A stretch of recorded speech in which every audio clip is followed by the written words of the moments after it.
Hello friends, कैसे हैं आप लोग। आज के वीडियो में हम समावेशी शिक्षा पढ़ने वाले हैं। तो चलिए दोस्तों वीडियो को शुरू करते हैं और समझते हैं कि समावेशी शिक्षा किसे कहा जाता है। देखिए दोस्तों, अगर आसान भाषा में हम समझने की कोशिश करें तो समावेशी शिक्षा वह शिक्षा है जहां सभी बच्चों को एक साथ एक विद्यालय में और एक कक्षा में बिना किसी भेदभाव का शिक्षा दिया जाता है, उसे ही समावेशी शिक्षा कहा जाता है। चाहे बच्चा शारीरिक रूप से विकलांग हो या मंद बुद्धि हो, उसे हम सामान्य बच्चों के साथ शिक्षा देते हैं, उसे ही समावेशी शिक्षा कहते हैं। यानी कि बिना भेदभाव को जब शिक्षा दिया जाता है वह हमारा समावेशी शिक्षा के अंतर्गत आता है। आइए दोस्तों इसकी परिभाषा देखते हैं।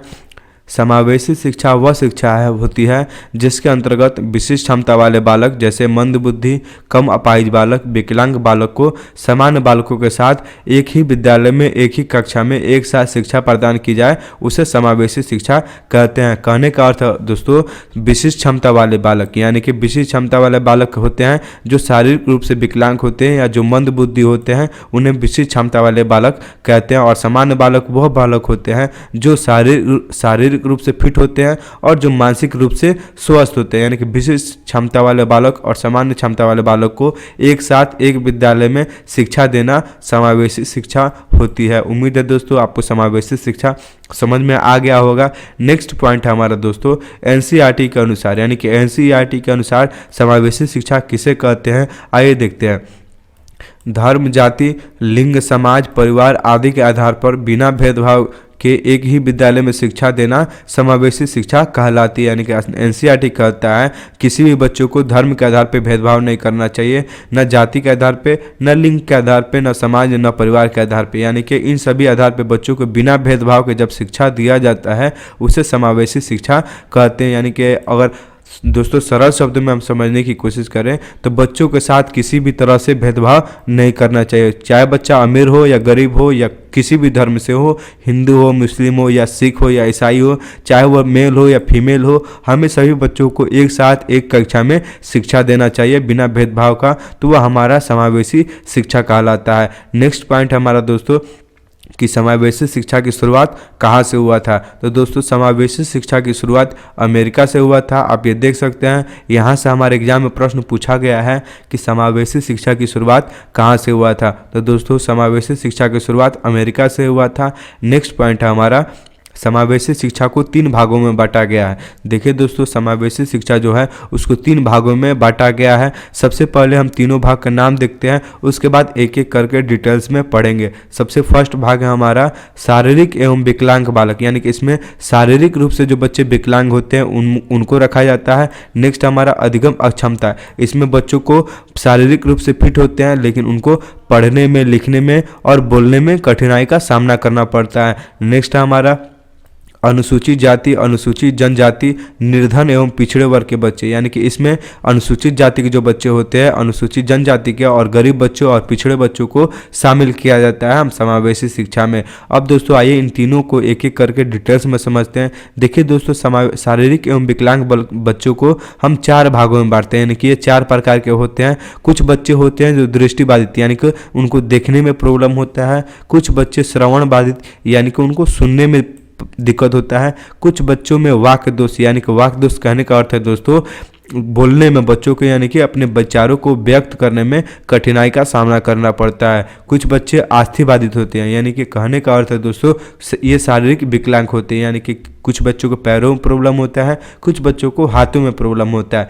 दोस्तों ये भी 3 प्रकार के होते हैं, यानी कुछ आंशिक रूप से होते हैं जो थोड़ा बहुत देख सकते हैं, कुछ औसत रूप से होते हैं यानी कि एवरेज होते हैं, वह देख भी जैसे ब्लैक बोर्ड देख सकते हैं, व्हाइट बोर्ड नहीं देख सकते हैं। कुछ बच्चे ऐसे भी होते हैं, कुछ बच्चे होते हैं पूर्ण दिव्यांग, यानी कि कुछ भी नहीं देख सकते हैं। देखिए दोस्तों, आजकल हम जो विकलांग शब्द का प्रयोग करते हैं उसके स्थान पे हम दिव्यांग शब्द का प्रयोग करते हैं। यानी जो बच्चे होंगे दृष्टिबाधित वह कुछ सुन भी सकते हैं या कभी सुनते होंगे या कभी कुछ धीरा बोला जाता होगा तो उनको सुनाई नहीं देता होगा। कुछ बच्चे ऐसे भी होंगे जो पूर्ण रूप से नहीं सुन पाते होंगे। नेक्स्ट हमारा है दोस्तों अधिगम अक्षमता, इसमें बच्चे जो होते हैं वह शारीरिक रूप से फिट होते हैं, लेकिन उनको पढ़ने में, लिखने में और बोलने में कठिनाई का सामना करना पड़ता है, जिसको अगर शिक्षक अच्छा हो तो बच्चों को दूर भी कर सकता है। जैसे दोस्तों आप तारे ज़मीन पे मूवी देखे होंगे, जो बच्चे था ईशान खट्टर, उसे डिसलेक्सिया था, यानी कि उसे पढ़ने में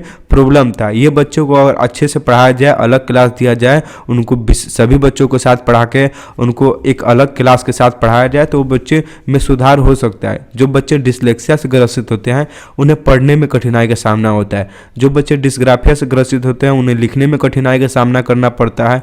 कुछ बच्चे डिस्कैलकुलिया से ग्रसित होते हैं, उन्हें गणित में गणना करने से कठिनाई का सामना करना पड़ता है। दोस्तों इसका हम अलग से एक टॉपिक वीडियो बनाए हैं, अगर आप वीडियो देखना चाहें तो मेरे यूट्यूब चैनल पे है, आप जाके देख सकते हैं। आइए दोस्तों नेक्स्ट हमारा टाइप है अनुसूचित जाति या अनुसूचित जनजाति या निर्धन एवं पिछड़े वर्ग के बच्चे। ये भी बच्चे गरीब होते हैं, लेकिन इनको हमें सामान्य कक्षा में सभी बच्चों के साथ पढ़ाना चाहिए, शिक्षा देना चाहिए, इनके साथ भेदभाव नहीं करना चाहिए। अब आइए दोस्तों समावेशी शिक्षा का हम विशेषता देखते हैं, क्योंकि हमारे एग्जाम में प्रश्न पूछता है कि समावेशी शिक्षा की विशेषता को बताइए। देखिए दोस्तों, समावेशी शिक्षा प्रत्येक बालक की व्यक्तिगत शक्तियों का विकास करती है। कहने का अर्थ है दोस्तों, समावेशी शिक्षा जब हम बच्चों को देते हैं तो बच्चों को व्यक्तिगत शक्तियों यानी कि इंडिविजुअल डेवलपमेंट होता है, यानी कि प्रत्येक बच्चे का बुद्धि का विकास होता है, प्रत्येक बच्चे शिक्षा में भाग लेते हैं और सभी बच्चे शिक्षा पाने के लिए जागरूक रहते हैं, इच्छुक रहते हैं। नेक्स्ट हमारा समावेशी शिक्षा के अंतर्गत शारीरिक रूप से बाधित बालक भी समान बालकों के समान महत्वपूर्ण समझे जाते हैं। कहने का अर्थ है दोस्तों, जो बच्चे विकलांग होते हैं, दिव्यांग होते हैं या जिनको पढ़ने में कठिनाई होता है, उनको हम समान बच्चों के समान महत्व देते हैं। यानी कि जैसे हम समान बच्चों के साथ व्यवहार करते हैं वैसे ही शारीरिक रूप से बाधित बालकों के साथ व्यवहार करते हैं, कोई भेदभाव नहीं करते हैं। आइए दोस्तों समावेशी शिक्षा के उद्देश्य को देखते हैं, क्योंकि इनके उद्देश्य भी हमारे लिए इम्पोर्टेंट है। सबसे फर्स्ट उद्देश्य है हमारा शारीरिक रूप से अक्षम बालकों को शिक्षण समस्याओं की जानकारी प्रदान करना। यानी कि जो शिक्षक होता है वो सबसे पहले अपने कक्षा में जो शारीरिक रूप से अक्षम बालक हैं उनके बारे में जानकारी प्राप्त करे, उन्हें क्या परेशानी होती है विद्यालय में आने पे, विद्यालय में आने के बाद उनकी क्या परेशानी होती है, वो किस टॉपिक में पढ़ना चाहते हैं, किस विषय में उनकी इच्छा है, किस विषय में वह अच्छे हैं, ये सभी जानकारी एक शिक्षक को होना चाहिए। नेक्स्ट हमारा बालकों को अधिगम अक्षमता। अधिगम अक्षमता का मतलब होता है दोस्तों, ये शारीरिक रूप से फिट होते हैं लेकिन इनको कोई विषय में कठिनाई होता है। जैसे बहुत से बच्चे मैथ से भागते हैं, वैसे ही अधिगम अक्षमता जिनके अंदर होता है दोस्तों, वो पढ़ते हैं लेकिन वह बहुत कठिनाई का सामना करना पड़ते हैं, इसलिए वह पढ़ाई से भागते हैं। तो एक शिक्षक को चाहिए उनको कमजोरियों का पता लगाए और उनको दूर करने की कोशिश करे। नेक्स्ट हमारा बालकों को सीखने की समस्याओं को ध्यान में रखते हुए कार्य करने की विभिन्न विधियों द्वारा विद्यार्थियों को शिक्षा प्रदान करना। यानी कि दोस्तों कहने का अर्थ है, बालक अगर एक तरीका से नहीं सीखता है तो उसे दूसरा तरीका से सिखाना चाहिए। जैसे अगर हम बच्चों को ताजमहल के बारे में बताते हैं, बच्चों को समझ में नहीं आता है, तो हमें ज़्यादा कोशिश करना चाहिए कि बच्चों को हम ताजमहल सामने से दिखाएं। ऐसे विभिन्न गतिविधियों के माध्यम से भी हम सिखा सकते हैं। बच्चों को खेल माध्यम से, योगा माध्यम से या ग्राउंड लेवल पर ले जाके उनको सिखाया जा सकता है। यानी कि हमें आगमन विधि, निगमन विधि, जितनी भी शिक्षण विधियां होती है सभी विधियों का प्रयोग करना चाहिए एक शिक्षण विधि में, तभी बच्चे समझ पाते हैं। क्योंकि कुछ बच्चे ऐसे होते हैं जब तक उनके सामने दृश्य न दिखाया जाए वो नहीं समझ सकते हैं, तो वैसे बच्चों के लिए हमें दृश्य का भी प्रयोग करना चाहिए।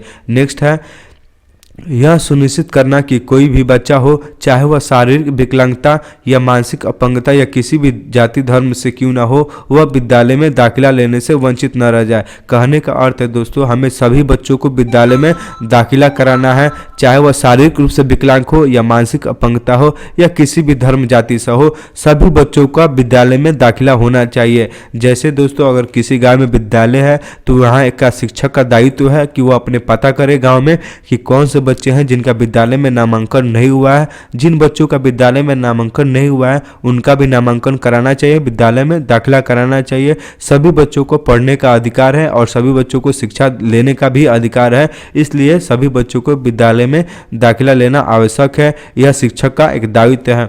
नेक्स्ट हमारा ऐसे अध्यापकों की नियुक्ति की जाए जो विशिष्ट व सामान्य बालकों को एक साथ पढ़ाने में सक्षम हो। देखिए दोस्तों, विशिष्ट का मतलब होता है जो शारीरिक रूप से विकलांग हो, यानी कि मंद बुद्धि हो। और सामान्य बालक का मतलब होता है जो शारीरिक रूप से फिट हो और मानसिक रूप से स्वस्थ हो। उन दोनों बच्चों को एक साथ पढ़ाने में जो शिक्षक बेहतर हो उसकी नियुक्ति करना चाहिए। जो शिक्षक बच्चों के साथ भेदभाव नहीं करता हो, चाहे धर्म के आधार पे चाहे उनके शरीर के आधार पे, ऐसे ही शिक्षकों की नियुक्ति की जाए। यह समावेशी शिक्षा का उद्देश्य है। नेक्स्ट है विशिष्ट बालक और सामान्य बालक को एक साथ पढ़ाने के लिए शैक्षिक संस्थाओं का भी विशेष व्यवस्था करनी चाहिए। मान लीजिए दोस्तों, कोई बच्चा क्लास में नहीं पढ़ पाता है, वर्ग में नहीं पढ़ पाता है, तो उसके लिए एक अलग क्लास की व्यवस्था भी करनी चाहिए। नेक्स्ट हमारा ऐसे बच्चों का घर जिनका विद्यालय से बहुत दूर है, छात्रावास का भी प्रबंध करना चाहिए। देखिए दोस्तों, कुछ बच्चे बहुत दूर से आते हैं, इसलिए वह विद्यालय आना छोड़ भी देते हैं, तो उनके लिए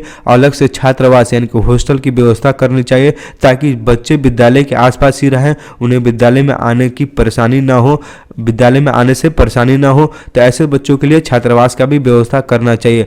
दोस्तों, आज का हमारा वीडियो यहीं